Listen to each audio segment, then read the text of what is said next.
So good afternoon all of you, and welcome to the class. Last day many of you have not joined, so you might not have got the syllabus of Hindi term 1 जो मैंने वसंत का दिया था. ठीक है, तो आज जो है आप लोग वसंत का और टेक्स्ट का महाभारत का व्याकरण का सारा सिलेबस देख लीजिएगा. वसंत का जो सिलेबस मैंने दिया था वो वीडियो अपलोड हो चुका है यूट्यूब में. You can get the syllabus from there also. ठीक है,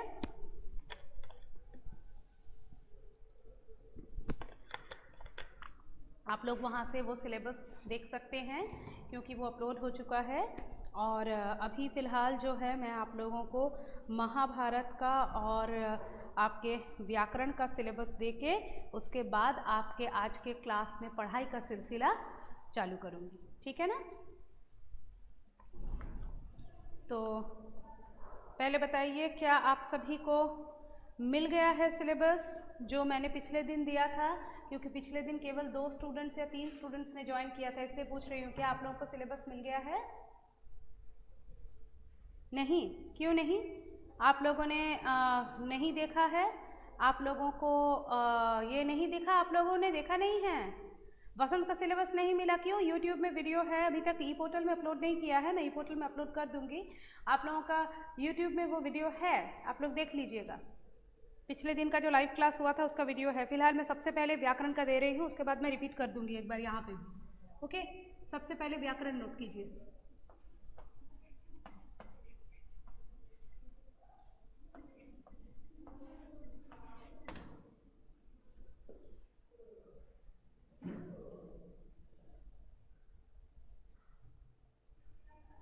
अच्छा, इंटरनेट काम नहीं कर रहा है, कोई बात नहीं. अभी तो काम कर रहे हैं, इसलिए आप क्लास में ज्वाइन कर पाए हैं. तो अभी आप देख लीजिएगा.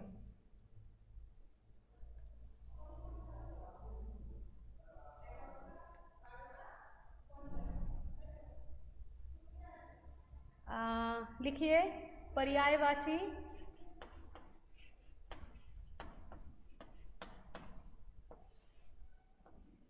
पर्यायवाची शब्द,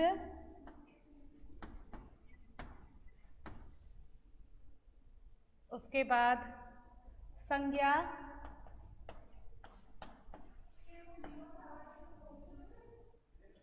लिंग,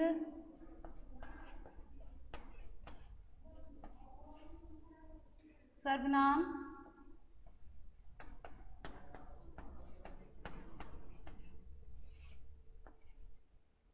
उसके बाद विशेषण.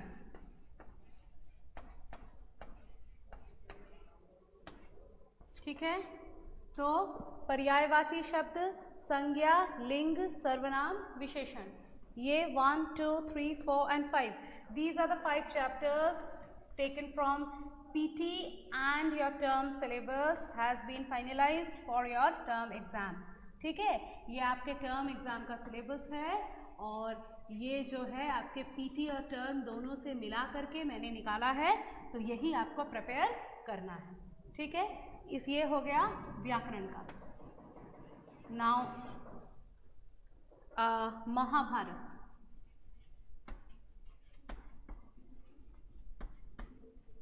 या बाल महाभारत कथा पूरा नाम लिख दीजिए. आप लोग समझना आप लोगों को है, जिससे अच्छा समझे वही समझिए.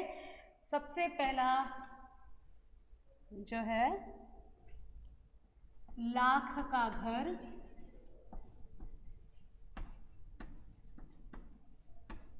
नंबर 1. नंबर 2, पांडवों की रक्षा.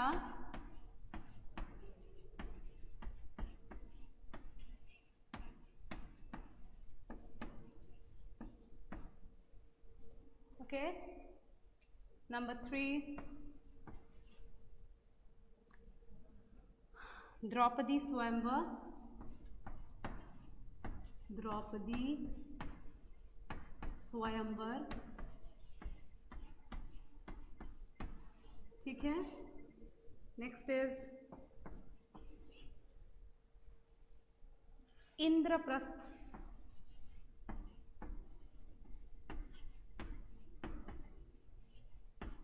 ये सारे चैप्टर्स हम लोग पहले ही पढ़ चुके हैं, ये कंप्लीट हो गया है. जो चल रहा है चैप्टर वो है शकुनी का प्रवेश।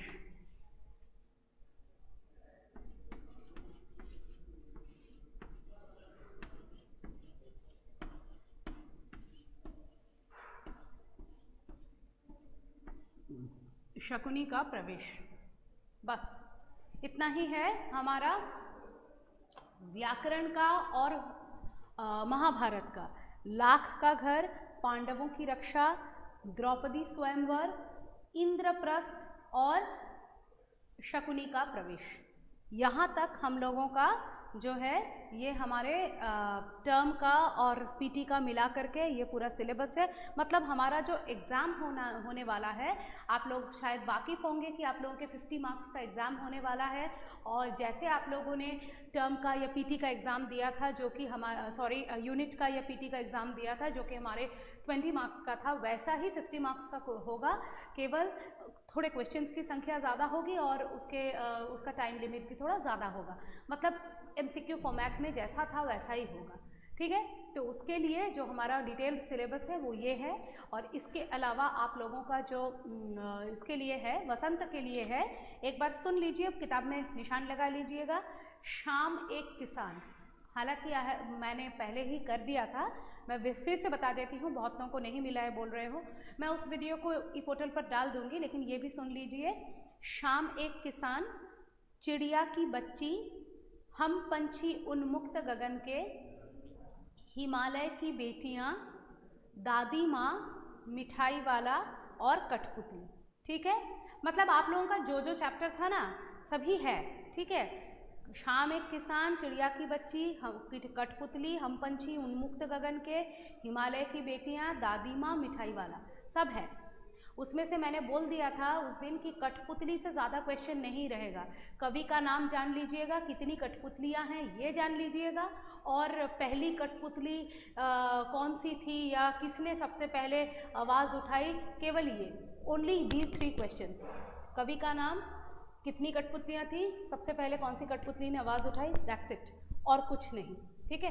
केवल इतना आप लोग प्रिपेयर करके रखेंगे तो हो जाएगा कठपुतली चैप्टर से। बाकी सारे चैप्टर से आप लोगों को डिटेल रीडिंग करना है, और सारे चैप्टर्स के कवि के नाम, लेखक के नाम, केवल कविता में कवि का नाम पढ़ लिया नॉट एनफ, आपको लेखक का नाम भी जानना ज़रूरी है। तो ये सारा चीज़ आप लोग जो हैं अच्छे से प्रिपेयर करके रखेंगे, दीज आर इम्पॉर्टेंट, ठीक है। अब मैं आप लोगों को एक बात बता देती हूँ, जैसे मैं पहले आप लोगों को लॉन्ग क्वेश्चन आंसर्स, व्याख्या वगैरह करवाया करती थी, मैं इस बार ऐसा कुछ नहीं करवाऊंगी, क्योंकि पहले हम लोगों को किस प्रकार से परीक्षा होने वाली है इसके बारे में पता नहीं था। लेकिन आज हम जानते हैं कि हम लोगों के लिए इस प्रकार से परीक्षा लेना पॉसिबल नहीं है, तो हम लोग एमसीक्यू में ही क्वेश्चन करेंगे। तो अगर एमसीक्यू में क्वेश्चन है तो फालतू में लॉन्ग क्वेश्चंस लिखा के मैं अपना और आपका दोनों का समय बर्बाद नहीं करना चाहती हूँ।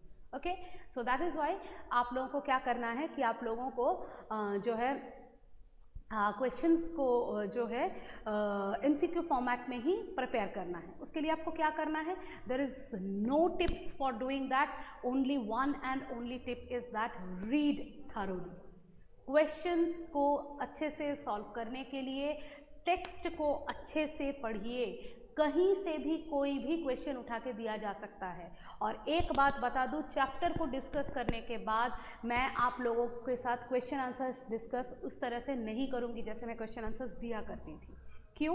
क्योंकि अगर इतना सारा क्वेश्चंस है बनाना पड़ेगा। देखिए एमसीक्यू बनाना, आप लोग बड़े हो गए हैं इसलिए मैं आप लोगों के साथ ये शेयर कर पा रही हूँ, एमसीक्यू बनाना जो लैंग्वेज है इसमें बहुत डिफ़िकल्ट है, क्योंकि आप किसी को ये काम इसने कैसे किया, क्यों किया, इस तरह से क्वेश्चन कर सकते हैं। लेकिन जैसे कि चिड़िया की बच्ची हम लोग जो पाठ पढ़ रहे हैं उसमें मैं आप लोगों से ये प्रश्न कर सकती हूँ कि माधव दास के कौन से मनोवृत्ति का पता हमको उसके इस वाक्य से चलता है। लेकिन इस टाइप के क्वेश्चन तो मैं कर ही नहीं पा रही हूँ ना, मनोवृत्ति वगैरह कैसे क्यों का प्रश्न नहीं हो पा रहा है, केवल कौन क्या कैसे का हो रहा है। तो ऐसा करने से अगर मैं आप लोगों के साथ क्वेश्चन आंसर्स डिस्कस करने जाऊं तो ऐसा होगा कि पूरा पेपर मैं आप लोगों को बता दूंगी, ये मैं नहीं चाहती हूँ। इसलिए मैं चाहती हूँ कि मैं जब रिविजन्स करूँ तो मैं केवल चैप्टर के ऊपर जोर दूँ, और आप चैप्टर को अच्छे से पढ़िए, तो फिर क्वेश्चन आंसर लिखने की कोई ज़रूरत नहीं है, वहीं से आप लोग कर पाएंगे। एक और बात, ग्रामर के लिए आप लोग ज़्यादा जो आप लोगों का बुक का एक्सरसाइज है उसके ऊपर डिपेंडेंट मत होइए। आप लोग ज़्यादा चैप्टर पर ही डिपेंडेंट हुए, मतलब चाहे ग्रामर हो, चाहे टेक्स्ट हो, महाभारत हो, कुछ भी हो, सबके लिए ही टेक्स्ट इज़ इम्पॉर्टेंट। उसमें चैप्टर में क्या लिखा है वो ज़्यादा इम्पॉर्टेंट है। एक्सरसाइज मैटर उतना नहीं करता है। हाँ, एक्सरसाइज से क्वेश्चन आ सकते हैं, लेकिन अगर आपका जो टेक्स्ट है वो क्लियर है तो फिर आप एक्सरसाइज भी कर सकते हैं। फॉर एग्जाम्पल, जैसे कि ये मैंने दिया है पर्यायवाची शब्द। अब ये पर्यायवाची शब्द ऐसा नहीं है कि केवल आप में के बुक में जो एक्सरसाइज में एनलिस्ट किए गए हैं उन्हीं में से पर्यायवाची आएंगे, ये नहीं है। ओके, पर्यायवाची कहाँ से आएंगे? आपके चैप्टर में जो जो पर्यायवाची इंक्लूड किए गए हैं, चैप्टर के बीच से कहीं से भी आ सकते हैं। तो चैप्टर को अच्छे से अंदर से पढ़ने की ज़रूरत है। ठीक है, अभी तक मैंने जो कहा, यहाँ पर किसी को कोई डाउट है? प्लीज़ बताएं।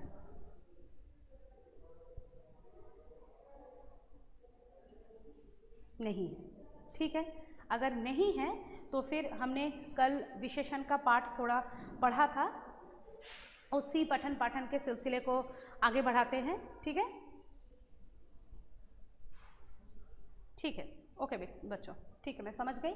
अगर आप लोगों को डाउट्स नहीं हैं तो फिर हम लोग आगे बढ़ते हैं।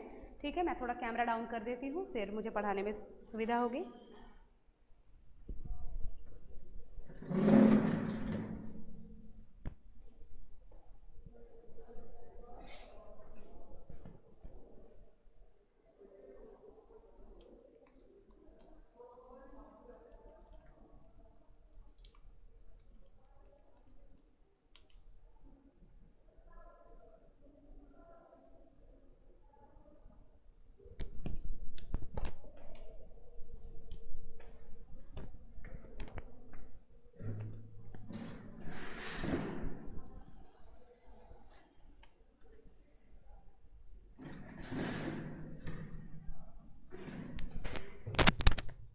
I think you people can see me properly.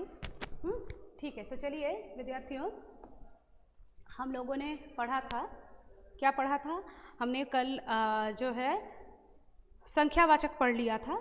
आज हम मतलब निश्चित और अनिश्चित दोनों, आज हम लोग परिमाणवाचक पढ़ेंगे। तो मैं आप लोगों को पहले ही बता चुकी हूँ कि काउंटेबल एंड अनकाउंटेबल नाउन्स जो होते हैं ये मतलब परिमाण और संख्या में यही फ़र्क होता है। परिमाण और संख्या में क्या फ़र्क होता है? काउंटेबल एंड अनकाउंटेबल का फ़र्क होता है। ठीक है, कैसा? काउंटेबल अनकाउंटेबल का क्या फ़र्क होता है? जैसे कि यदि आपका संख्या मतलब काउंटेबल है तो वो संख्यावाचक है। निश्चित अनिश्चित हो सकता है, लेकिन अगर वो मतलब क्या बोले उसका, आपका काउंट कर सकते हैं, काउंटेबल है तो वो संख्यावाचक है। लेकिन अगर वो अनकाउंटेबल है, अनकाउंटेबल को हम लोग क्या करते हैं? वे करते हैं, वज़न करते हैं। तो अगर वज़न करने लायक है तो वो क्या है? परिमाणवाचक है। जैसे कि आपका कोई भी यूनिट लगा के जो हम लोग करते हैं, जैसे कि जिन विशेषण शब्दों से किसी वस्तु की मापतोल संबंधी विशेषता का बोध होता है, किसी वस्तु की मापतोल संबंधी विशेषता का बोध होता है, ठीक है, उसको परिमाणवाचक कहते हैं। जैसे कि 5 लीटर, 300 मीटर, 5 किलोमीटर। ठीक है, तो अगर ये है तो इसका भी एक निश्चित और एक अनिश्चित होना चाहिए। ठीक है ना, इसका भी एक निश्चित और एक अनिश्चित होना चाहिए।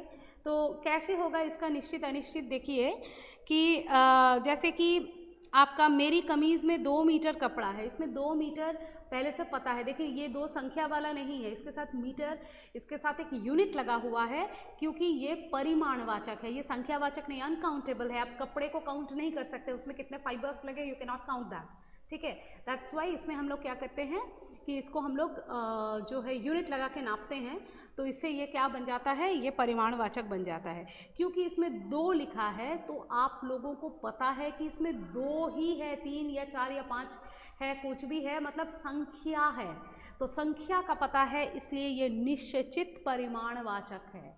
इसकी संख्या डिनोट कर दी गई है, पहले से बता दी गई है, इसलिए ये निश्चित संख्यावाचक है और परिमाणवाचक है।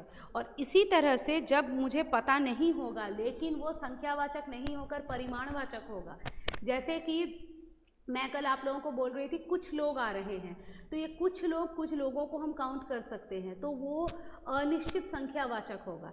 लेकिन अगर मैं बोलूं कि मुझे थोड़ा सा दूध चाहिए, तो दूध तो अनकाउंटेबल है, दूध तो हम नापते हैं, परिमाण लेते हैं, दूध का लीटर मिलीलीटर में हम लोग नापते हैं, तो इसलिए हम क्या करेंगे, थोड़ा दूध मतलब दूध की क्वांटिटी कितनी है उसके बारे में हम निश्चित नहीं हैं, तो यहाँ पर क्या होगा, इसलिए यहाँ पर अनिश्चित परिमाणवाचक होगा। तो संख्यावाचक और परिमाणवाचक में अंतर है। कैसे अंतर है कि इसमें जो है जस्ट नंबर बता दिया जाता है, इसमें नंबर के साथ यूनिट बता दिया जाता है, उसका वज़न बताया जाता है। इसमें जो है मतलब यहाँ पे आपको कुछ उदाहरण देकर समझाए गए हैं, इसमें कुछ भी नहीं है, सेम वही है, बस यही चीज़ है कि कुछ वस्तुओं अथवा व्यक्तियों के साथ जब संख्या शब्दों का प्रयोग होता है तब वे संख्यावाचक विशेषण कहलाते हैं, जैसे किताबें, खिलौने, बच्चे, गाड़ी, मोबाइल इत्यादि। और कुछ ऐसी वस्तुएं हैं जिन्हें गिना नहीं जा सकता है, केवल नापा तौला जा सकता है, तो उनके लिए परिमाणवाचक होता है। तो मुझे नहीं लगता है कि आप लोगों को अब इसमें कोई डाउट होना चाहिए। क्या डाउट है जहाँ तक पढ़ा है इसमें? Do you have any doubt up to what I have taught so far? Doubt है बच्चों?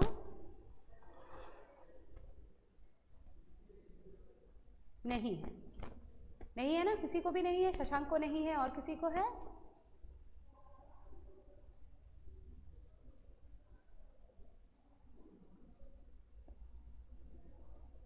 ठीक है, बहुतों को नहीं है डाउट, तो ठीक है, मैं आगे बढ़ती हूँ। उसके बाद नेक्स्ट है सार्वनामिक विशेषण। सर्वनाम से जब विशेषण बनता है, कैसे? जिन सर्वनाम शब्दों का प्रयोग संज्ञा से पहले उनके विशेषण के रूप में होता है, जिन सर्वनाम शब्दों का प्रयोग, अब आप लोग दिमाग में लाइए सर्वनाम शब्द कौन कौन से हैं, you know that very well. अभी आप लोग सर्वनाम पढ़ के आए हैं, यह, वह, वो, इन, ठीक है, आप, तो ये सर्वनाम जो शब्द हैं, जब इनका प्रयोग संज्ञा से पहले उनके विशेषण के रूप में होता है, जब सर्वनाम ही विशेषण बन जाए, जब सर्वनाम ही विशेषण बन जाए तो वहाँ पर सार्वनामिक विशेषण होता है।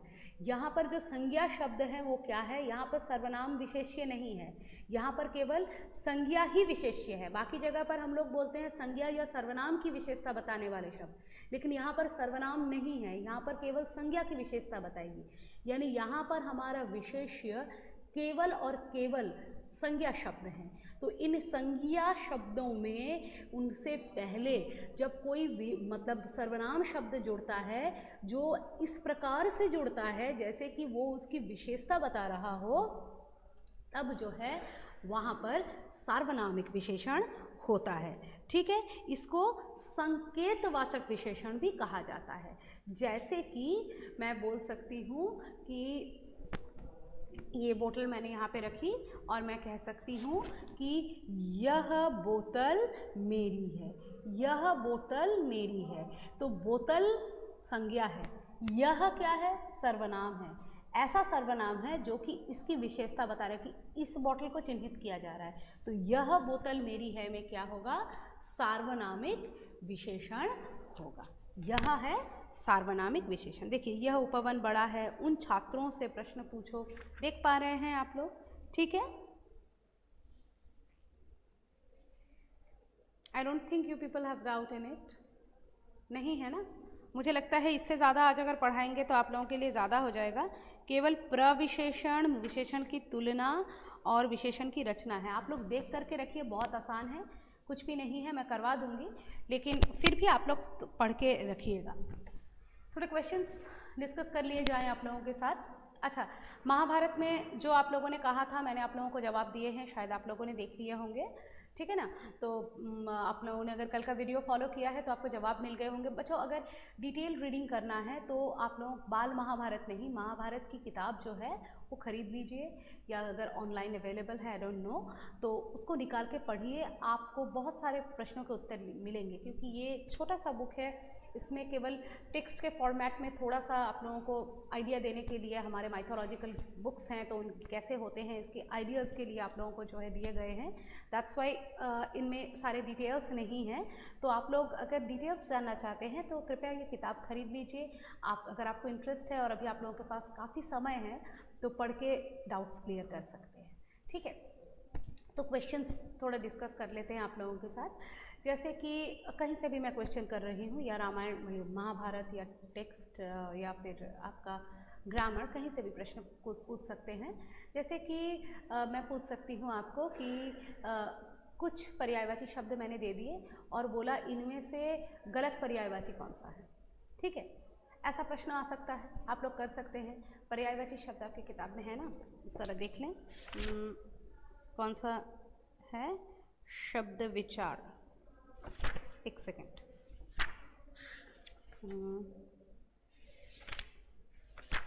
शब्द विचार,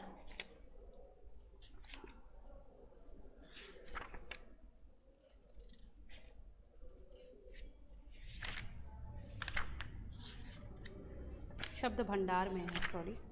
हाँ, जैसे कि देखिए बंदर, मैंने आप लोगों को 4 ऑप्शन दे दिए। इनमें से बंदर शब्द का गलत पर्यायवाची चुनिए।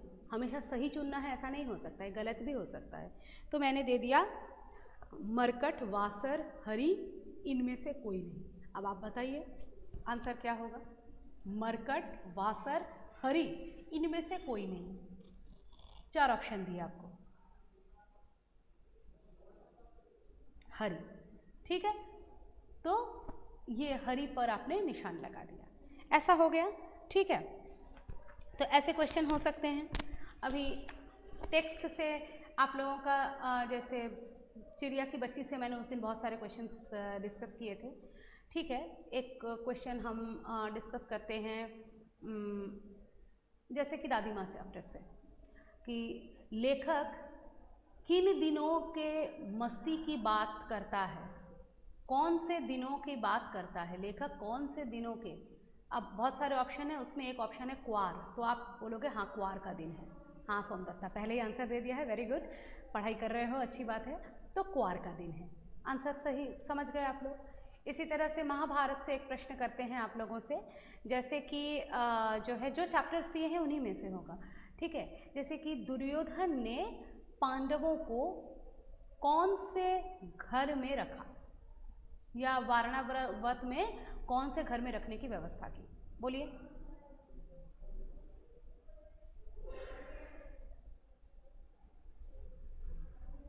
लाख का घर, ठीक है, तो समझ गए आप लोग कैसे होगा।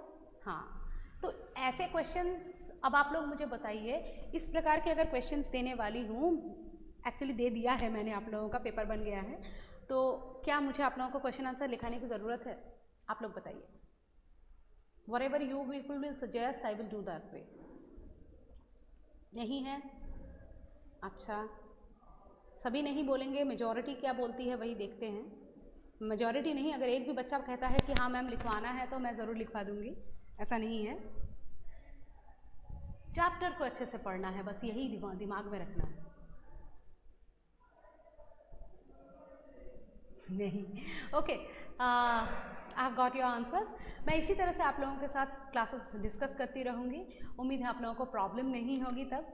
ठीक है, तो आज समय हो गया बच्चों, मुझे इजाज़त दीजिए, पढ़ाई करते रहिए, फिर मिलते हैं, बाय बाय।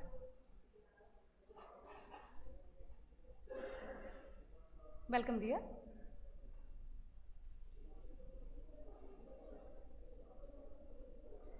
बाय।